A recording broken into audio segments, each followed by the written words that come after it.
Yeah, morning. Picking up Theo's comments, I would just make a few comments around the relation or state and society or self-organized society. The background is I worked during the last 25, 26 years.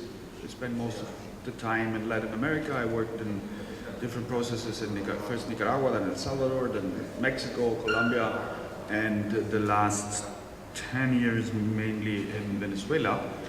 So I would say that if we talk about short-sighted, my experience is that short-sighted is usually the state, because the state is administered by a government. The government is administered by parties. It has to be elected.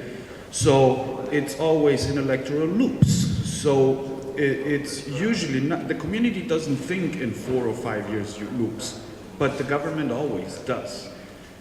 At least 2 years before the elections and 1 year after the election. So there's 1 year where it doesn't, but otherwise that's my experience.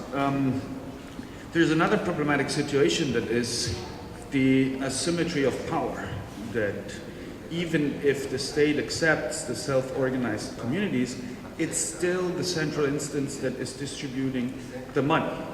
The people in the administration feel responsible for what the communities do and don't trust them, obviously, because they say, if they fail, it's my fault, because I am here in this institution, in this office. So there is a logic of control. I mean, the whole institutional logic and the state logic is a logic of being able to foresee social processes. Change needs social processes that can't be planned and foreseen. So that's a fundamental contradiction. Institutions work on data and on figures. So on quantity. When I worked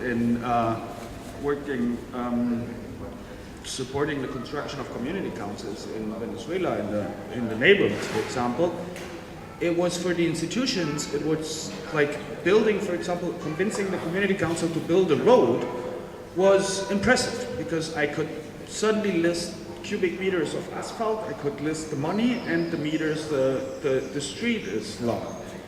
While if the community starts watching a film once a week with the neighboring community and discussing about this film, that doesn't fit in anything, and the ministry cannot prove that they really have done something, because it says not an amount of meters of film, of money, or whatever. But obviously, from the view of the social process, it's much more important that this community gets together, discusses, and gets along with the neighboring community than building a road. So we have this constant contradiction and difference of logic, but also at the same time this asymmetry of power that makes it difficult, or that makes it continuously being a fight also for the community, even if the government officially recognizes the self-management, the self-administration's decisions, etc.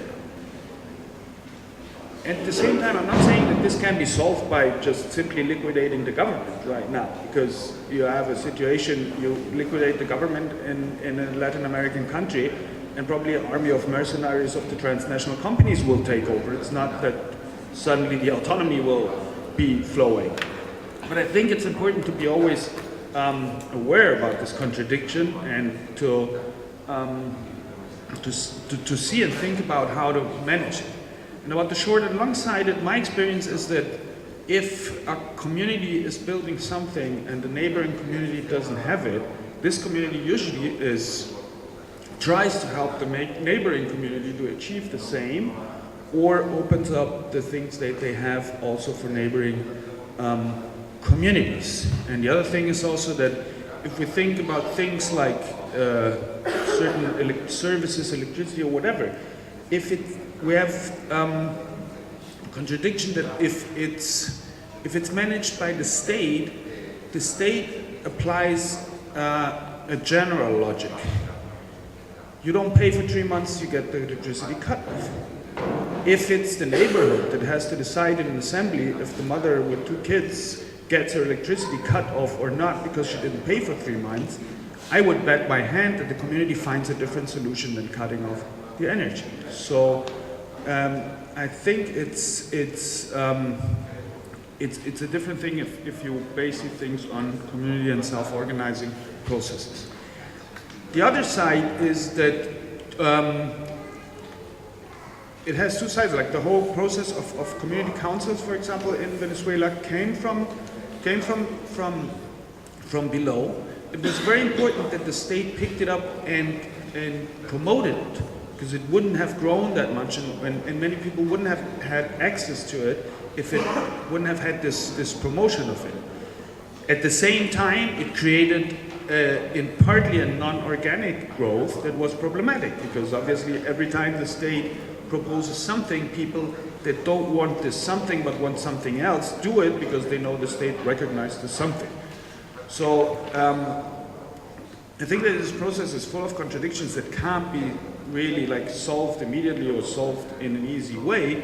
But I think we should be aware of, and in my experience is that even the nicest and friendliest state doesn't solve these things. And the struggle like moves to a different level. Thanks.